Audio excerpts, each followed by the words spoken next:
Board की तैयारी के लिए आज हम देखेंगे chapter 1 real numbers. Board means Bihar board या सीबीएसई बोर्ड। उसके पहले जानेंगे हम डिविजिटी के बारे में। डिविजिटी हिंदी में जानेंगे विभाज्यता। बिहार बोर्ड वाले ये नहीं समझेंगे कि अगर सीबीएसई है तो इंग्लिश और बिहार बोर्ड है तो हिंदी। आप हिंदी या इंग्लिश किसी में भी एग्जामिनेशन दे सकते हैं। वैसे मैं प्रत्येक इंग्लिश का हिंदी बोल दूंगा, अगर राइट डाउन करना हो हिंदी में तो आप कर सकते हैं, लेकिन यहाँ मैं लिखूंगा इंग्लिश में। आपको समझना है, जो समझ में नहीं आएगा कमेंट में डालना है। कमेंट में डालने के बाद मैं इसमें देखूंगा कि क्या करना है नहीं करना है, लेकिन मुझे नहीं लगता है कि आपको समझ में नहीं आएगा। और आप अगर इंग्लिश में एग्जाम देते हैं तो वो मेरे ख्याल से ज्यादा बेहतर रहेगा, बिहार बोर्ड के स्टूडेंट हो या सीबीएसई बोर्ड के स्टूडेंट हो। आज मैं बोर्ड की तैयारी कराने के लिए चैप्टर फर्स्ट शुरू कर रहा हूँ, जिसका नाम है रियल नंबर्स, और उसका फर्स्ट टॉपिक है डिविजिटी। डिविजिटी मतलब हिंदी में इसको कहते हैं विभाज्यता। मतलब कोई नंबर किसी नंबर से विभाज्य कब होता है और क्यों होता है, और इसकी परिभाषा क्या है।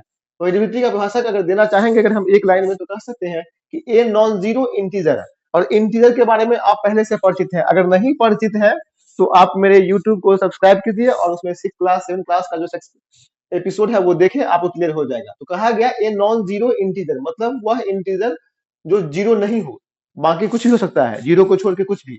एक नॉन जीरो इंटीजर y है, is said to be divide an integer x। मतलब कहा कि ए y जो है नॉन जीरो इंटीजर है और x है कोई भी इंटीजर। अगर y डिवाइड करता है x को, कब? If there exist an integer z, कोई इंटीजर z एग्जिस्ट। एग्जिस्ट मतलब जैसे हम लोग बोलते हैं कि यहाँ पर भगवान का एग्जिस्टेंस है, मतलब उसका अस्तित्व है। उसी तरह से कहा कि कोई एग्जिस्ट कर रहा है इंटीजर इस तरह से z, जो x इजकल टू क्या हो जाए, yz। मतलब वो जिसको डिवाइड करेगा वह दोनों के प्रोडक्ट के रूप में आ जाएगा। और फिर यहाँ पर कहा गया कि x को हम लोग क्या बोलते हैं, डिविडेंड, y को डिवाइजर एंड z को कोसेंट। आप हिंदी में जानेंगे कि x मतलब हो गया भाज्य, y मतलब भाजक और z मतलब भागफल। तो आगे आप इसका कुछ एग्जांपल देखते हैं। 4 divides 36, 4 divides 36 because there is an integer 9 such that हम लिख सकते हैं इस तरह से कि 36 को 9 इंटू 4, या हम इसको लिख सकते हैं 4 इंटू 9। 4 डिवाइड कर रहा है तो आप इसको ऐसा लिख सकते हैं कि 4 इंटू 9। मतलब एक एग्जिस्ट किया इंटीजर 9, जिसको हम लिख सकते हैं 36 इजकल टू 4 इंटू 9।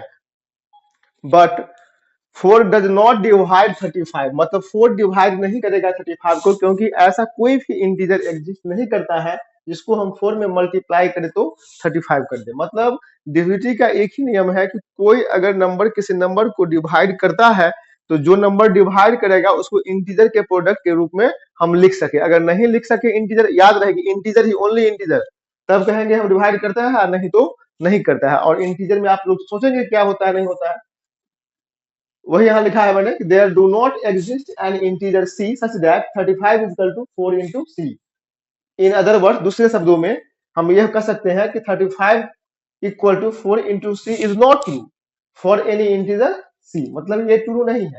वहीं पे आपने यहाँ क्या कहा था कि 4 divide 36 because there is an integer 9, मतलब एक 9 एक ऐसा इंटीजर है जिसको 4 से मल्टीप्लाई करने के बाद क्या आता है, 36 आता है। तो हम यहाँ कह सकते हैं कि 4 जो है वो डिवाइड करता है 36 को, या हम कह सकते हैं कि 36 इज डिविजिबल बाय 4। रिमार्क देखेंगे नोटेशन के रूप में। यहाँ पर अगर ये रहे कि x रहे और एक सीधा लाइन खींचा रहे हैं और y रहे, तब इसको हम पढ़ेंगे कि x डिवाइड्स y। क्या पढ़ेंगे, x डिवाइड्स y, या इसी को आप ऐसा भी पढ़ सकते हैं कि y is divisible bye x, या आप इसको ऐसा भी लिख सकते हैं कि x is a factor of x, x is a factor of x, मतलब गुणनखंड है। x क्या है, गुणनखंड है y का। या इसको आप ऐसा लिख सकते हैं कि y is a multiple of x, multiple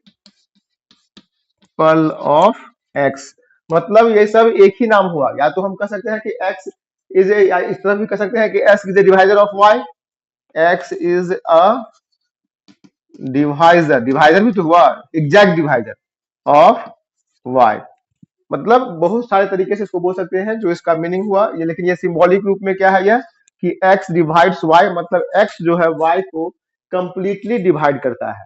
अगर यहीं पे रहता है ऐसा कि x ये ऐसा करना रहता था, लेकिन यहाँ पढ़ते हैं कि x does not divide y, मतलब x जो है y को कंप्लीटली डिवाइड नहीं कर रहा है।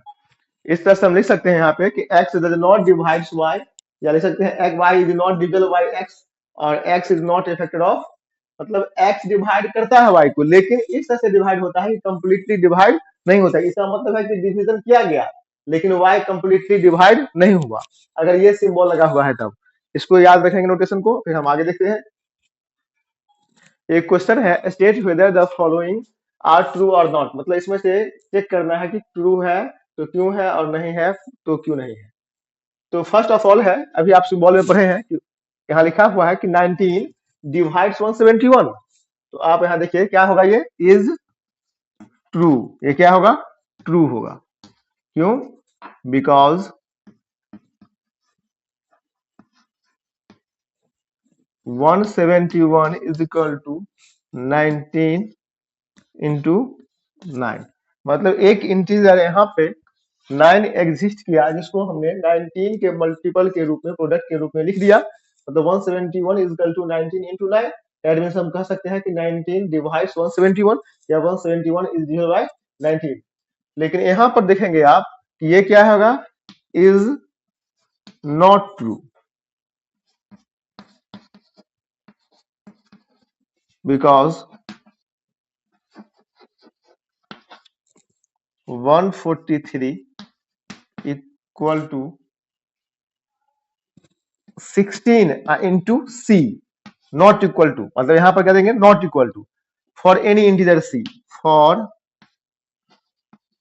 एनी इंटीजर सी, मतलब यहाँ कोई भी ऐसा इंटीजर एग्जिस्ट नहीं करता है जिसके लिए 143 इक्वल टू 16 इंटू सी हो जाए। कोई इंटीजर ऐसा नहीं है जिसके प्रोडक्ट के रूप में आप 16 के प्रोडक्ट के रूप में आप 143 ला सकते हैं। और ये तो मतलब बाय डेफिनेशन से ही कह सकते हैं ये क्या है, is not true by definition,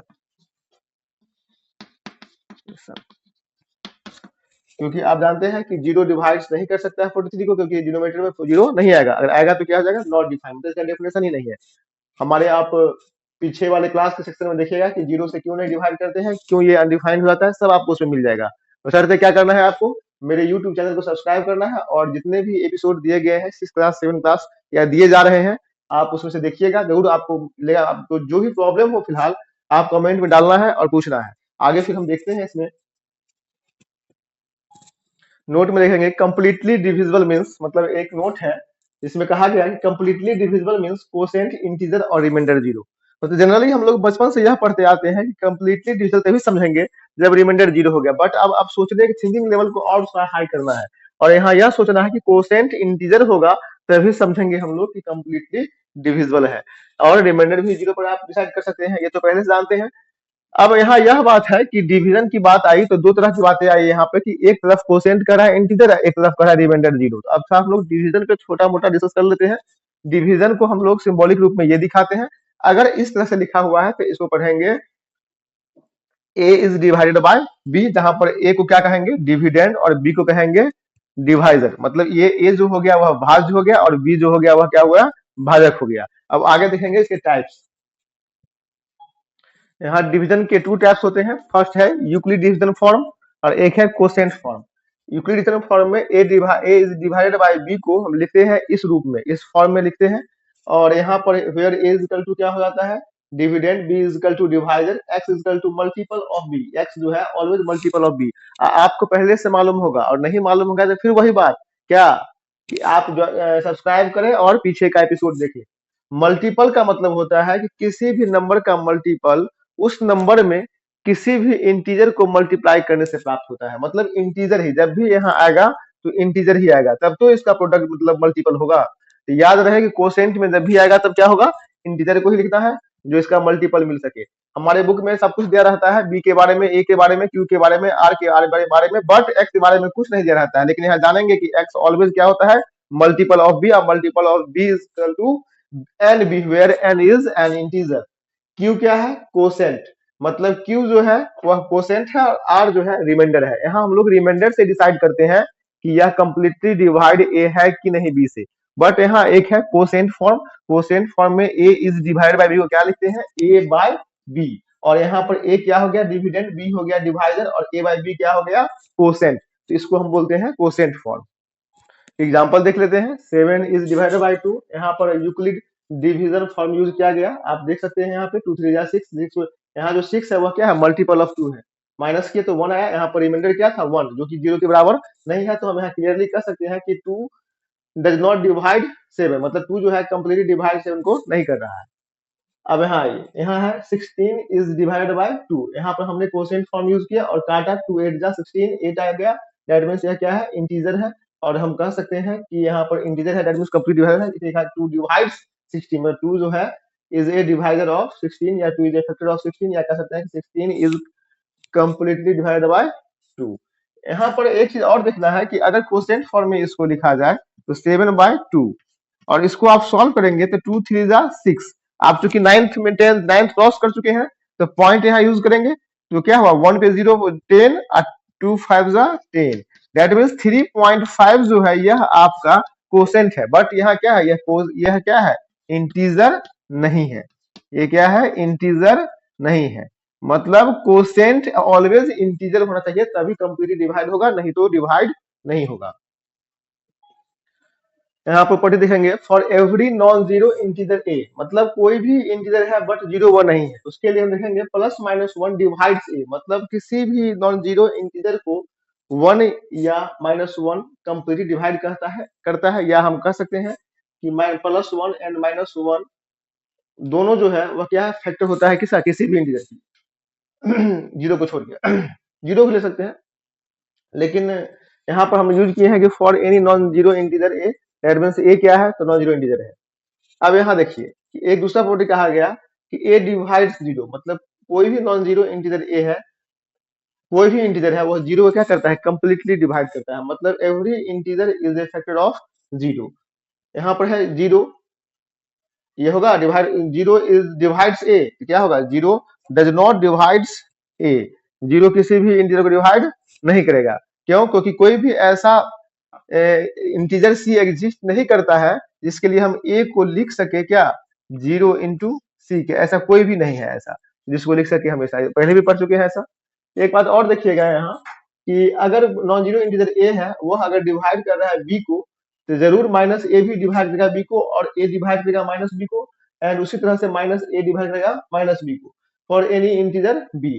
अब आपको ए बी में कंफ्यूजन हो तो आप लोग एग्जांपल ले सकते हैं, 2 3 5 6 या जो भी सेवरल एग्जाम्पल है वो लेंगे। कोई भी प्रॉब्लम होगा तो कमेंट में लिख के डालेंगे, हम फिर उसका एग्जाम्पल बना के आपके सामने लाएंगे। फिर यहाँ देखिए फिफ्थ नंबर प्रॉपर्टी है, for any non zero integer A and B, मतलब दोनों यहाँ पर क्या है, नॉन जीरो इंटीजर है। अगर ए डिवाइड कर रहा है बी को और बी डिवाइड्स ए, अगर दोनों मतलब एक फैक्टर है बी का और बी फैक्टर है ए का, तो कह सकते हैं जरूर कि दोनों क्या है, इक्वल है, बस साइन में क्या है, हो सकता है कि साइन उसका डिफरेंट हो, ए बराबर प्लस बी हो या ए बराबर माइनस बी हो, मतलब वो चलेगा। मतलब कहने का सेंस यह हुआ कि अगर हम लोग इस तरह के सिचुएशन में हम यह केस यूज करें, तब ये प्रॉपर्टी को आप लोग ध्यान रखेंगे, आगे यूज होगा, जब उसका यूज होगा तो हम लोग उसका यूज करेंगे। सिक्स प्रॉपर्टी है, for any non zero integer A and B C, दोनों जो है फॉर आर एनी इंटीजर, कोई भी इंटीजर है, बट ये जहां पर जो ए है वह नॉन जीरो इंटीजर है। आप ये सब प्रॉपर्टी हम लोग देख चुके हैं कहाँ, 6th क्लास में थी, लेकिन यहाँ सिंबॉलिक रूप में देख रहे हैं, बस सिंबल को शामिल कर रहे हैं। यहाँ पर क्या कहा कि A is divided by B, या कह सकते हैं B is divisible by A and C is also divisible by A, मतलब ए भी जो है बी का फैक्टर है और ए भी जो है सी का फैक्टर है, मतलब बी और सी का फैक्टर क्या है ए, तो जरूर ये दोनों का सम और डिफरेंस का भी फैक्टर होगा, या हम कह सकते हैं सम और डिफरेंस को भी कंप्लीटली डिवाइड करेगा, उसी तरह से दोनों के प्रोडक्ट को भी कंप्लीटली डिवाइड करेगा, या हम बी में किसी भी इंटीजर से मल्टीप्लाई करें उसको भी ए डिवाइड करेगा। अब लास्ट प्रॉपर्टी है इसका, प्रॉपर्टी नंबर 7। 7 नंबर प्रॉपर्टी है, if A and C are any non zero integer and B and D are any two integer, A और सी जो है नॉन जीरो इंटीजर है और बी और डी कोई भी इंटीजर है। अगर यहाँ देखिए फर्स्ट नंबर क्या कहा गया कि ए डिवाइड्स बी, मतलब A is a factor of B and C is a factor of D, तो हम कह सकते हैं कि A C is a factor of B D.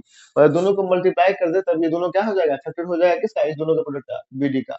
उसी तरह से अगर ए सी, देखिए ए है और सी है, तो ए सी अगर फैक्टर हो गया किसका, बी सी का, ए सी फैक्टर किसका है, बी सी का, तब हम कह सकेंगे ए फैक्टर किसका है, बी का। मतलब इसको आप एक माइंड में सेट कर लीजिएगा या कुछ एग्जांपल्स लेके कर लीजिएगा। और आप देखेंगे कि जो भी हम यहाँ क्लास कर रहे हैं, एक भी क्वेश्चन किसी भी बोर्ड में, या सीबीएसई बोर्ड हो और बिहार बोर्ड हो, आप बस जो भी आपको समझ में नहीं आए या मतलब वेरिएबल के रूप में कंफ्यूजन हो, तो आप एग्जांपल लेके सोचेंगे। अगर फिर भी नहीं सोच पाए तो आप कमेंट बॉक्स में देंगे और चैनल सब्सक्राइब करेंगे और साथ में बने रहेंगे। और नेक्स्ट क्लास में हम देखेंगे यूक्लिड डिवीजन लेमा।